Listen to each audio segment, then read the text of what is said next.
Que se suma, como dije, a más de 120 personas que estuvieron colaborando en la confección de este programa de gobierno, que, como les dije, es un mapa de ruta para enderezar los destinos de Puerto Rico.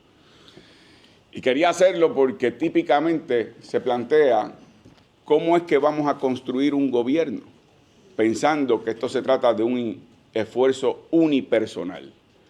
En este esfuerzo que se ha realizado para presentarle al país miles de propuestas, hemos nutrido nuestro plan de ejecución gubernamental de personas que vienen ofreciendo su conocimiento, su experiencia, el mérito en la ejecución de sus respectivas disciplinas, en el desprendimiento de aportar sin pedir nada a cambio, en lo que es el ejemplo del gobierno que debemos construir.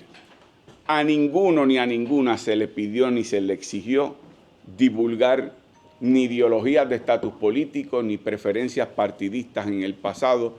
Lo que se recibió fue precisamente el que con su conocimiento y que con su experiencia pudieran nutrir esta propuesta de país.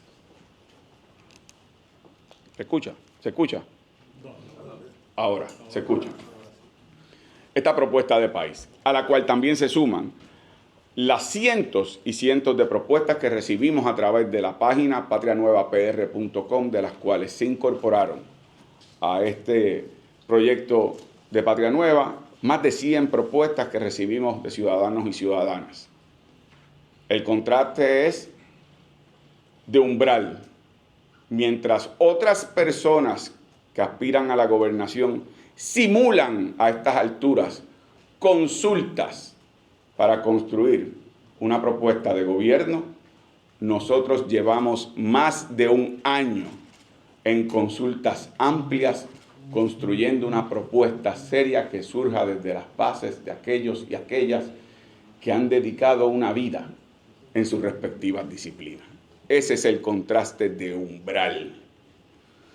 Debo decir que además de hoy tener una conferencia de prensa sobre un tema particular, micrófono del bipartidismo. Debo decir que el pasado domingo la Asamblea de Programa y Reglamento del Partido,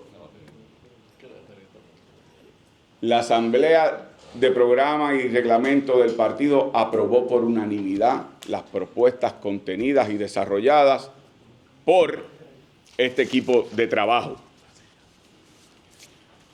Eso nos convierte en la primera propuesta con respecto a la gobernanza del país que está aprobada y presentada ante el pueblo de Puerto Rico, accesible en la página patrianuevapr.com. Por lo tanto, no estamos improvisando. Hemos construido una propuesta de país urgente y necesaria para un cambio que merece el pueblo de Puerto Rico. En el día de hoy tenemos dos temas fundamentales que queremos compartir con ustedes. Y cerramos así un ciclo con respecto a las conferencias de prensa que hemos estado realizando a la luz de las propuestas que se fueron construyendo de Patria Nueva. Si Calixto es tan amable, yo sin micrófono, yo creo que tengo voz, pero el comunicado. ¿El comunicado de prensa? Sí. ¿No te fue? No.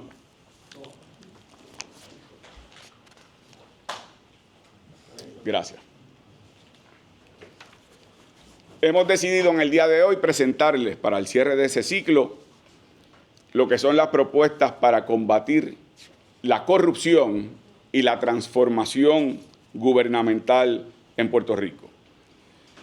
El proyecto de Patria Nueva surge conceptualmente porque todos los puertorriqueños y las puertorriqueñas estamos orgullosos de nuestra patria, de nuestro país, del privilegio de convivir en una misma casa que es Puerto Rico.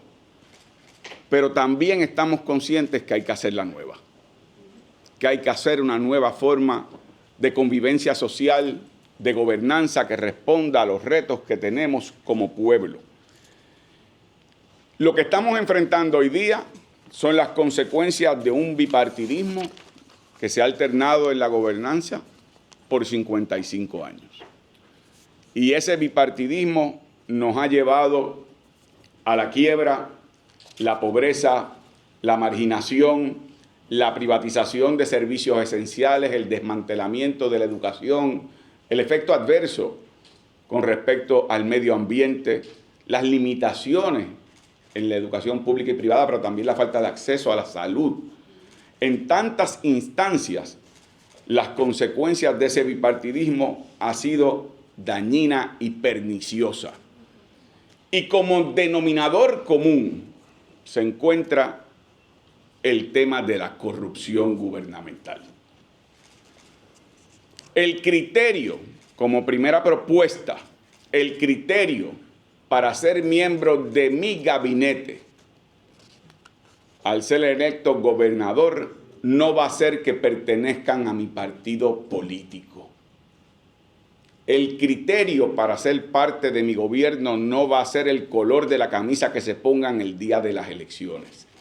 El criterio rector para ser parte de mi gobierno va a ser el mérito propio, el conocimiento, la experiencia, el respeto de sus pares con respecto a sus respectivas, valga la redundancia, disciplinas, el que tengan probidad moral, que vengan a servir y no a servirse.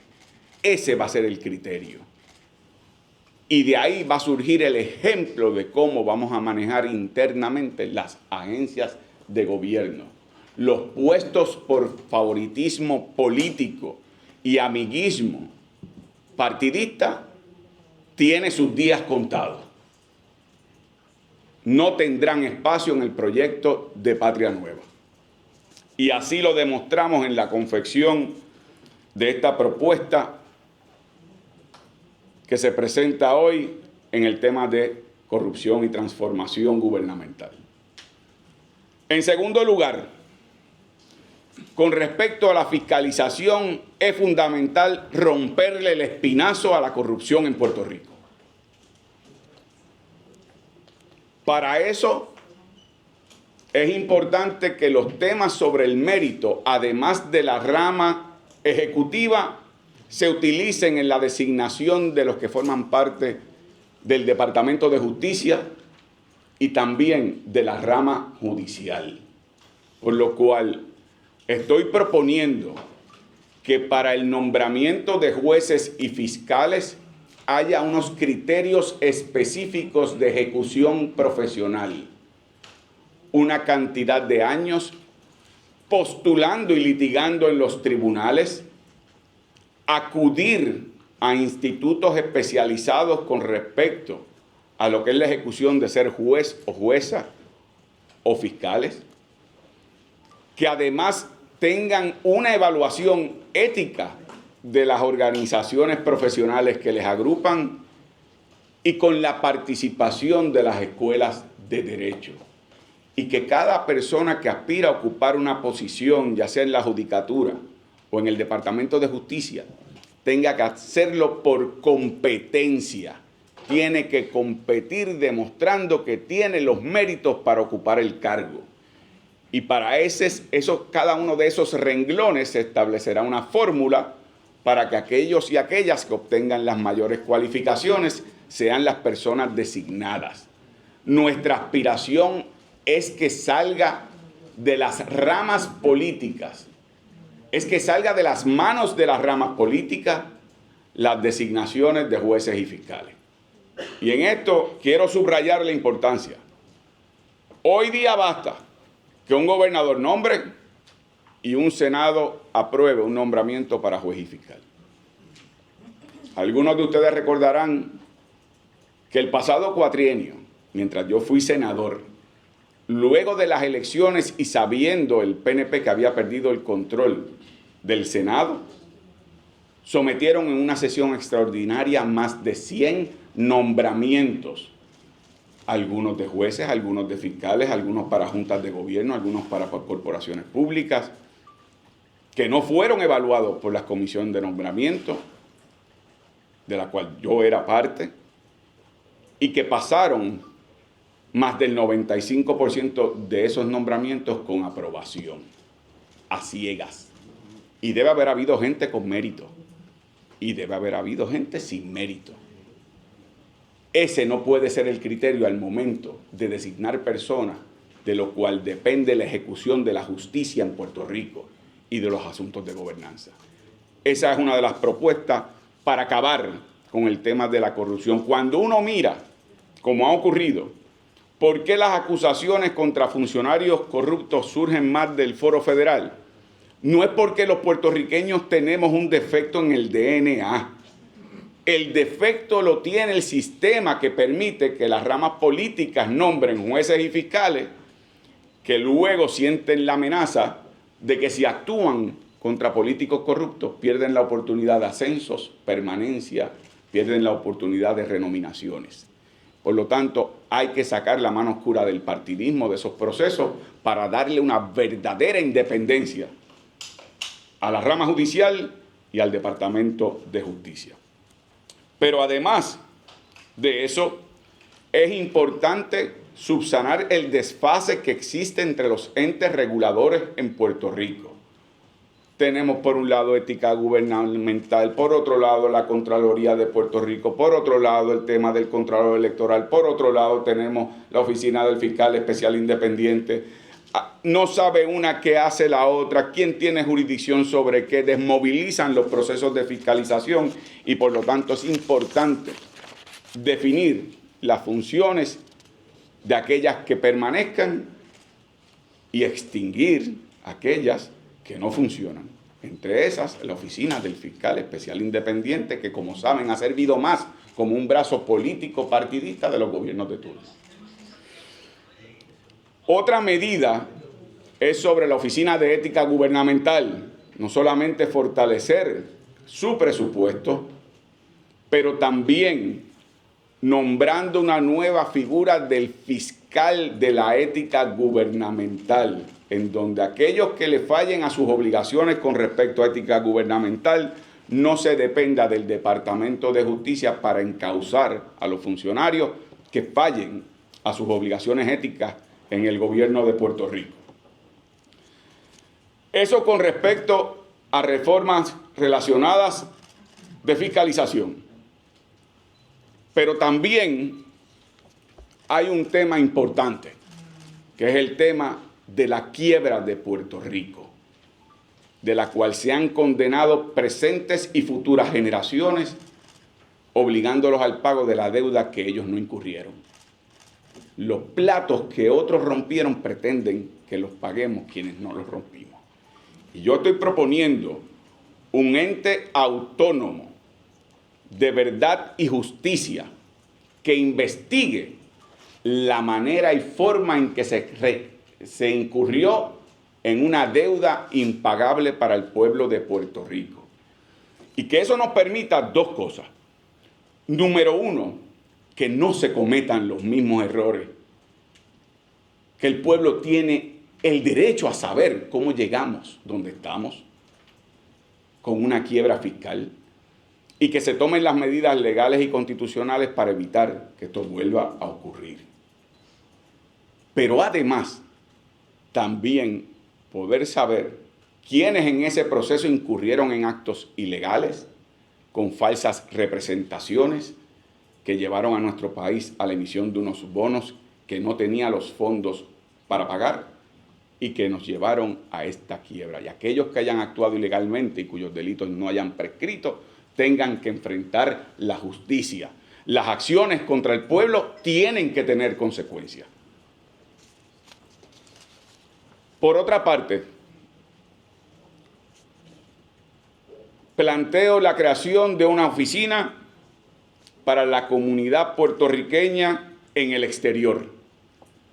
La función de esta oficina es facilitar el regreso de aquellos y aquellas que se han visto en la obligación, debido a la precariedad que ha enfrentado Puerto Rico, de irse a otros lugares, facilitar su regreso, facilitar su reinserción a una vida en su país, en Puerto Rico, facilitando así no solamente oportunidades de empleo digno en aquellas materias que estudiaron, sino también acceso a vivienda y acceso a educación. Irónicamente, ayer me entrevistó una joven que se encuentra estudiando en Londres. Le dijo que le cerraron las puertas en todas las escuelas especializadas en Puerto Rico. Ella trabaja modelos de planificación de cara al futuro. Y allá ha ganado honores y reconocimientos. Y sin embargo, aquí le cerraron las puertas. Lo que yo aspiro es que ese talento que quiere quedarse aquí para construir un nuevo país no se vea obligado a abandonar su tierra. Que tenga las puertas abiertas en este nuevo amanecer de esperanza que es construir una patria nueva. Y que sepan que contamos con ellos y con ellas. Ya les hablé de la rama ejecutiva y de la rama judicial. Naturalmente, no puede quedar fuera una transformación gubernamental de la rama legislativa. Para esos efectos, nosotros proponemos una reforma legislativa para cumplir con el mandato del pueblo de un sistema legislativo unicameral con representación proporcional de acuerdo a los votos que se obtienen y no con supermayorías ficticias. Cuando yo fui senador, el partido de mayoría tenía casi 2/3 partes de la representación legislativa, pero había sacado menos del 50% de los votos. Estaban sobrerepresentados. Eso no es un modelo legislativo democrático.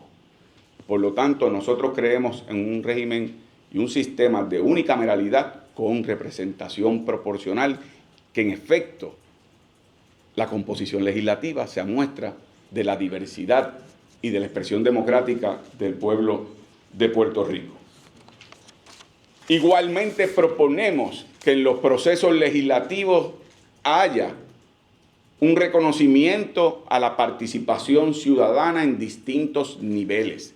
Así también lo contiene la reforma con respecto a la rama ejecutiva.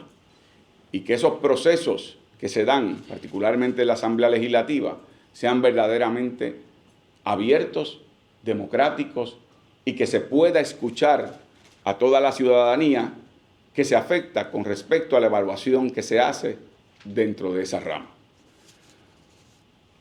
Finalmente, quedaría incompleta esta conferencia de prensa antes de entrar a las preguntas sin hacer una manifestación concluyente que responde a un reclamo que se hizo públicamente en estos días. Yo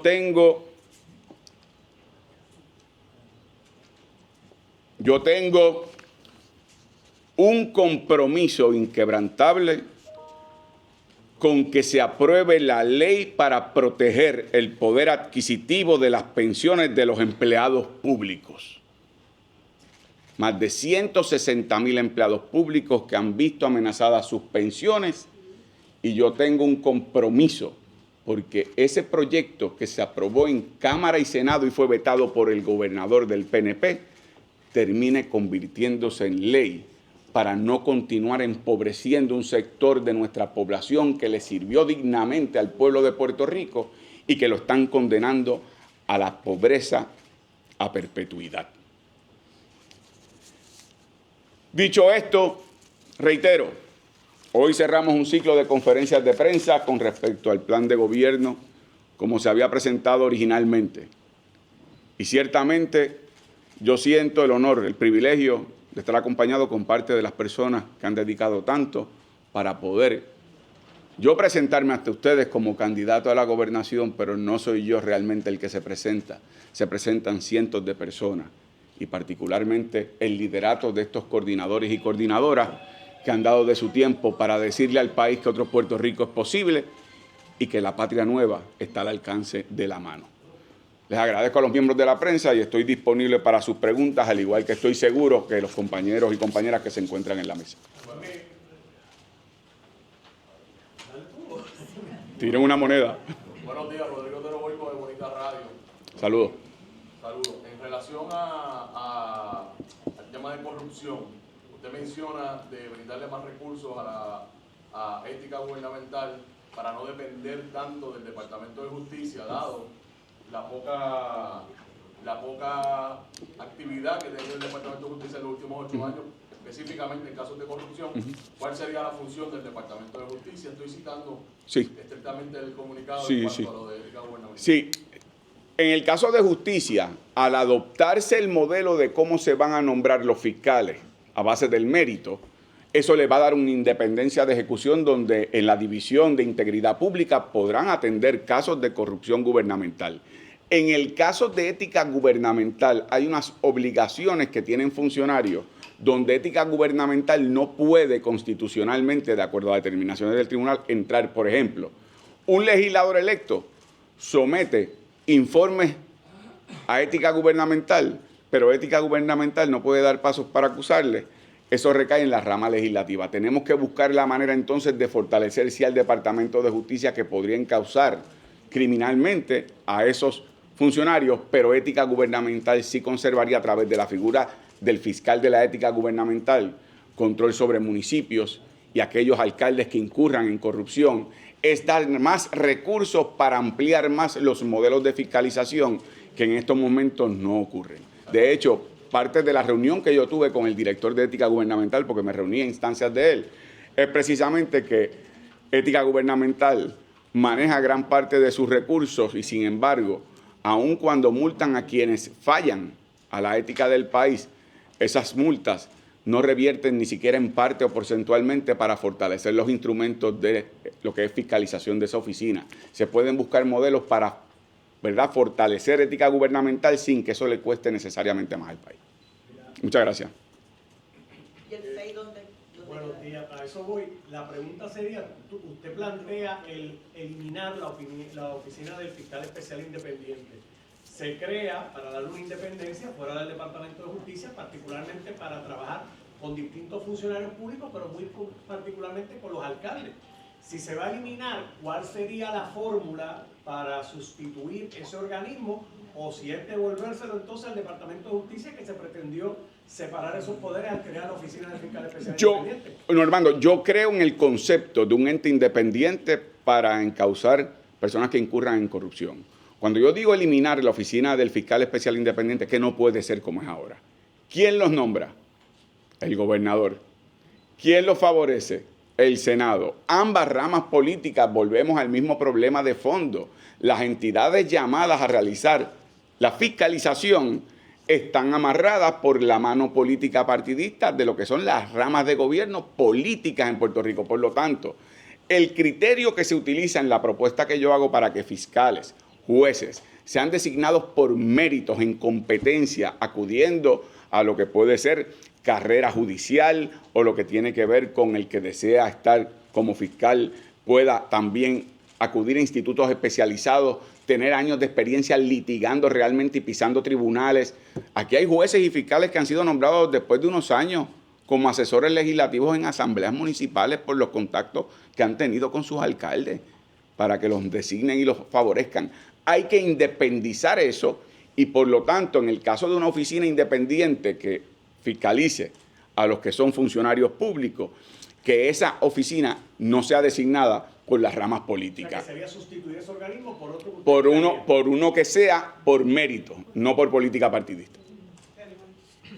Sí, quería saber, cuando hablas del asunto de la deuda y adjudicar responsabilidades, si nos puede explicar cómo exactamente, porque en la medida en que se emitieron bonos y hubo una autorización de la Asamblea Legislativa, ¿en qué momento, verdad, se puede definir qué fue ilegal y qué? Bueno, por ejemplo, el Tribunal Federal, en la oficina en la sala de la juez Laura Taylor Swain, en un momento dado, determinó, sin llevar a cabo una auditoría forense sobre la deuda, determinó que más de 2.500 millones de dólares se habían emitido ilegalmente. Aquí hay 3 grandes ladrones que son los responsables de la quiebra del país. Número 1, los gobiernos de turno que hacían representación falsa de la cantidad de recaudo económico que tendría el gobierno de Puerto Rico. Número 2, las casas acreditadoras que le hacían al gobierno wink, wink, yo te creo que tú tienes esa capacidad de recaudo, yo entonces acredito que tú puedas emitir los bonos sabiendo que no la tenían. Y los terceros, las casas de corretaje, que sabiendo que en el tema de las obligaciones generales tiene prelación sobre otros asuntos del presupuesto, sabían que iban a cobrar como quiera, aunque eso fuera el precio de desmantelar el país. Y a sabiendas de que eso era así, incurrieron en una conducta que mínimamente es de negligencia criminal. Y si no hubiese, por los términos prescriptivos, personas que puedan ser procesadas, el país tiene derecho a saber. El país tiene derecho a ver cómo nos llevaron a esta quiebra y además, para que no se vuelva a repetir, tomar las medidas para protegernos de cara al futuro. ¿Y sobre la unicameralidad propondría otra consulta? Yo creo que la consulta es suficiente. Habría que hacer una enmienda constitucional que requiere otro tipo de consulta a base de lo que son los requisitos constitucionales para enmendar la Constitución de Puerto Rico, pero creo que ya la consulta se hizo con respecto a la aspiración del país. Ahora sería dar paso a lo que sería una enmienda constitucional del artículo 3 de la Constitución. ¿Y eso es real? Llevar a cabo una enmienda constitucional en el sentido de teniendo, de usted ser gobernador, una legislatura dividida en cuestiones de legisladores que pertenecen a otros partidos políticos diferentes al suyo y trayendo el planteamiento de que quiere una gobernanza compuesta por cualquier ideología? ¿Eso es real? Eso es absolutamente real. Tiene unas condiciones, todas logrables. La primera, que yo gane las elecciones, de lo cual yo tengo la más absoluta certeza.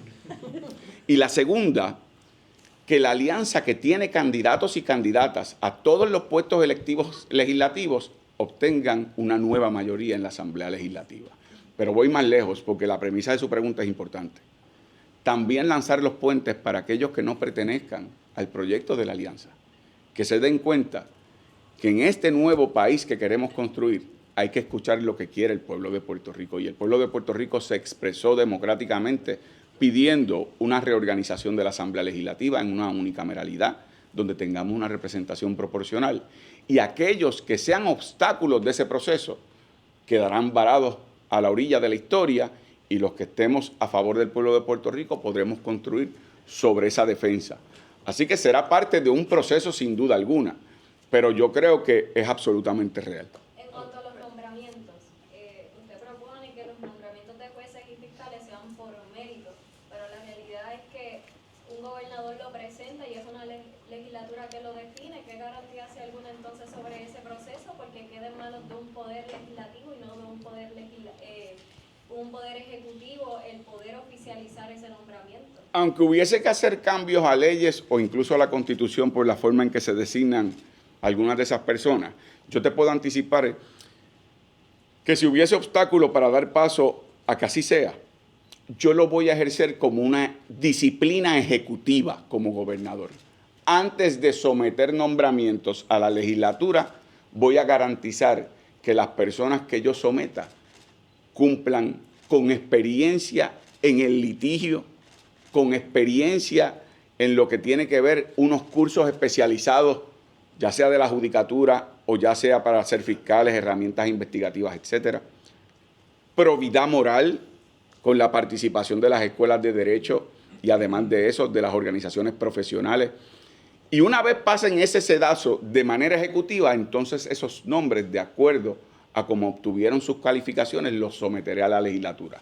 Si la legislatura rechaza personas por mérito, tendrán que responderle al país. Y yo puedo asegurarle que ante un planteamiento de esta naturaleza para tener a los mejores y las mejores profesionales en la rama judicial, en la rama ejecutiva, el país va a estar de acuerdo con una propuesta de esa naturaleza. En cuanto al particular de crear un panel que evalúe quiénes son los responsables de la quiebra de Puerto Rico, pero al mismo tiempo solicitar que se elimine los miembros del panel sobre el fiscal especial independiente, o sea, la eliminación de un panel que se supone que fiscaliza a los políticos versus la creación de un panel que entonces evalúe la quiebra, crea quizás un poco de paradoja en ese aspecto, porque también tenemos muchos fiscalizadores en Puerto Rico y a fin de cuentas, por ejemplo, tenemos todavía un Luma Energy, tenemos un Genera.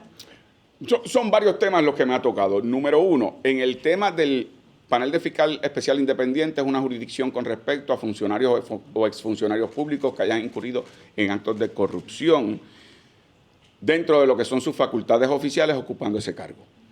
Y por lo tanto, lo que yo estoy planteando es que de continuar existiendo, sí, un ente que los fiscalice y que los encauce, no pueden ser las ramas políticas los que designen a esos funcionarios, que es lo que ocurre hoy día, y por lo cual el panel de fiscal especial independiente está desacreditado ante el pueblo de Puerto Rico.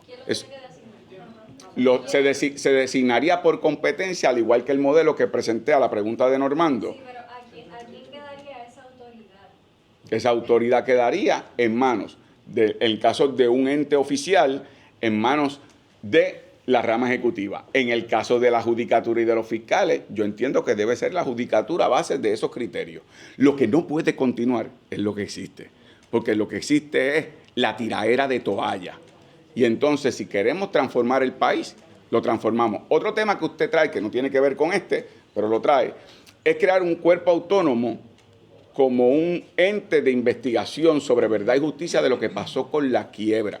Aquí no solamente se trata de funcionarios públicos electos, se trata de funcionarios que ocupando socolor de una autoridad y funcionarios privados, de entes privados, que nos llevaron a esta quiebra con falsas representaciones, y que no lo digo yo, lo dijo el propio Tribunal Federal. La otra alternativa es la de Jennifer González y Jesús Manuel, que pasen con ficha, que no aprendamos del proceso, que el país no conozca la verdad. Esa no es mi posición. Por lo tanto, son dos entes completamente distintos.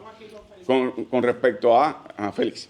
Es que con relación a su propuesta para investigar los responsables de la deuda, es para saber hasta dónde puede tener el Ejecutivo el poder de investigar, también cancelar, si iría hasta allá, esas personas que representan el sector privado, de la banca, los que ayudaron a emitir la deuda más allá del político.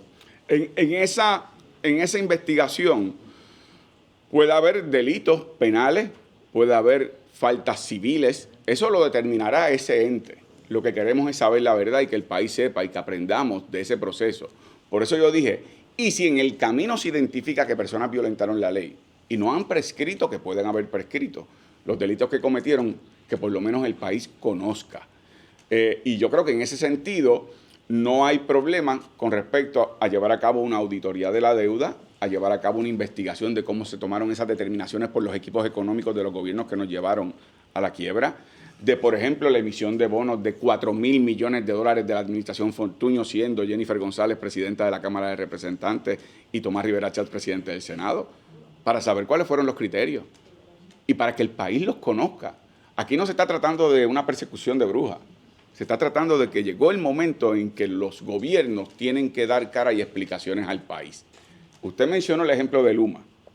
Precisamente esos contratos se negociaron a puertas cerradas sin transparencia y todavía mucha gente en Puerto Rico no conoce las consecuencias de esas contrataciones, de lo cual usted tiene razón, muchos gentes que deberían tener facultades fiscalizadoras no tienen facultades penalizantes. La Autoridad de Alianzas Público-Privadas no puede multar a Luma cuando fallan sus obligaciones contractuales. El negociado de energía no puede multar a Luma. No puede, no tiene la autoridad de cancelar un contrato. Eso lo tiene el gobernador. Y cuando se fallen las causas con respecto al incumplimiento, se puede cancelar un contrato. Entonces, es una investigación, pero no una cacería de brujas. No es una cacería de brujas, es una investigación, por eso se llama de verdad y justicia. Verdad para el pueblo y justicia para el pueblo. Si en el camino se identificara a alguien que haya cometido alguna ilegalidad, el colmo sería que digamos, no te preocupes, pasa con ficha. No, si no ha prescrito, se harán los referidos correspondientes, pero aquí lo primordial es cómo llegamos a una deuda que nos llevó a una quiebra de país que ha comprometido no a esta, a futuras generaciones. Mi hijo tiene 21 años y a base del acuerdo de Cofina va a seguir pagando esa deuda a través de Cofina, todavía cuando tenga 60. Entonces, mi última pregunta sería con el tema del sistema de mérito, que como que nos enfocamos en el poder jurídico, pero quiero preguntarle cómo usted lo trabajaría en las ramas de gobierno, en agencias públicas, corporaciones públicas, porque usted no podría tener todo el control de los jefes de agencia, los supervisores. ¿Cómo sería para que eso se logre de manera lo más objetivo posible? Yo parto de una premisa distinta. Yo sí voy a tener control de mis jefes de agencia. Si mi secretario de Educación autoriza o permite o no está al tanto de que se le firma un contrato de 6 meses al tesorero de mi campaña por $260,000 para que haga campaña a base del presupuesto de educación, no solamente es que voten al subalterno, es que entonces ese secretario no puede ocupar el cargo. Esa es la diferencia. Han utilizado las agencias de gobierno como si fueran comités políticos partidistas. Y eso pasa principalmente en educación, que dicho sea de paso, hay otras 2 figuras nombradas por contratos después de la primaria que están vinculados a la campaña de William Villafañe y a la campaña de Johnny Méndez. Y aquí se ha dicho, ni esta boca es mía. Eso es inaceptable. Por no hablar de la publicación de bultos, de vasos, y los maestros peleando por justicia salarial, escuelas que no pueden abrir porque no tienen ni siquiera las condiciones adecuadas. Las lluvias del bipartidismo nos trajeron el fango actual. Eso no fue por un castigo de la divinidad. Fue por la mala ejecución de esos gobiernos. Y por lo tanto, eso es lo primero que hay que hacer. Lo segundo, un criterio de supervisión estricta. Aquí no hay una visión gerencial en el gobierno. Es de amiguismo. Es de quién es el que me está pasando el cepillo en la agencia. No fue así que se fue, entre otras razones, a la quiebra de la Autoridad de Energía Eléctrica.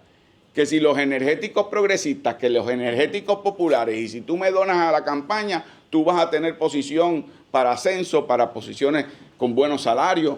Ustedes saben cómo ha operado el gobierno. Hay que limpiar la casa. ¿Cómo lo lograría de la manera más objetiva posible? De la manera en que se puede lograr es estableciendo criterios a base del mérito, que significa conocimiento, ejecución, supervisión estricta, de que los jefes de agencia que sean parte de mi gobierno sepan que aquí va a haber 0 tolerancia con el partidismo, el amiguismo y la corrupción. Y eso tiene que ser así. Hay una diferencia que, contrario a los otros candidatos que pueden decir lo mismo, no tienen la credibilidad ni la fuerza moral para decirlo porque han sido cómplices de eso mismo. Mientras que en mi caso puedo decir que donde hemos gobernado no hemos tenido un solo referido al Departamento de Justicia sobre el manejo de fondos públicos en oficinas legislativas, en la Comisión Estatal de Elecciones, el uso de los fondos de campaña públicos cuando existían, privados actualmente. No lo ha habido. Ahí hay una enorme diferencia. Vamos con Rafael y después de Valeria. Buenos días. ¿Cómo implementar ese programa de gobierno con la Junta de Supervisión Fiscal, cuando habla, por ejemplo, de asignación de más recursos para ciertas oficinas, la ley para las pensiones de los empleados públicos, que de hecho fue vetada por el gobernador Pierluisi por la oposición de la Junta Fiscal? Mira, primero, la Junta de Control Fiscal va a ser siempre un tema cuando los candidatos nos enfrentemos a propuestas que presentamos. La actitud de la Junta de Control Fiscal, por lo menos públicamente, ha sido que si no tiene impacto fiscal, ellos no tienen oposición. Por lo tanto, en la medida que hay una transformación gubernamental, la idea es que donde se están perdiendo recursos, precisamente por el amiguismo, la corrupción o entidades fiscalizadoras que no cumplan con su función, que esos recursos se redirijan para ejecutarlos efectivamente. Pero número 2, y quiero que esto quede claro, la Junta de Control Fiscal no es un problema jurídico, es un problema político. Ya la vía judicial para impugnar la Junta se agotó. Y lo que yo he propuesto es adoptar como un proyecto de país el que acudamos múltiples sectores a enfrentar al Congreso de los Estados Unidos y a exigir la eliminación de la Junta de Control Fiscal. Y cuando digo multisectorial, lo digo no solamente de los entes políticos, porque no puedo pensar que un estadista esté contento con la imposición antidemocrática de una Junta de Control Fiscal a base del coloniaje que dicen combatir. No puedo pensar que haya miembros del Partido Popular que crean que la Junta de Control Fiscal es un ente democrático dentro del estatus que ellos dicen defender. Naturalmente los independentistas. No estamos de acuerdo con la imposición de una Junta de Control Fiscal, pero voy más lejos. Los sectores comerciales, los sectores industriales, los sectores educativos, los sectores de la salud. Nosotros podemos hacer una convocatoria de país para convertir este tema en un tema que obliga al Congreso a dar una mirada rigurosa a la ley promesa y dejar aquellas disposiciones que nos protegen contra los acreedores, pero eliminar algo que no tenían que incluir, que era la imposición de una Junta de Control Fiscal, que además tiene sus miembros una filosofía neoliberal muy definida. Le han quitado la mitad del presupuesto a la Universidad de Puerto Rico y todavía amenazan con cerrar recintos, desmantelar el centro docente principal que tiene el país, que ha gozado con el respeto incluso en el hemisferio. Aquí hay que enfrentar la Junta en los foros donde podemos ser efectivos. La diáspora en ese proceso va a jugar un rol fundamental. O sea que hay que... Eso no está ocurriendo ya. ¿Usted cree que el Congreso no ha tenido claro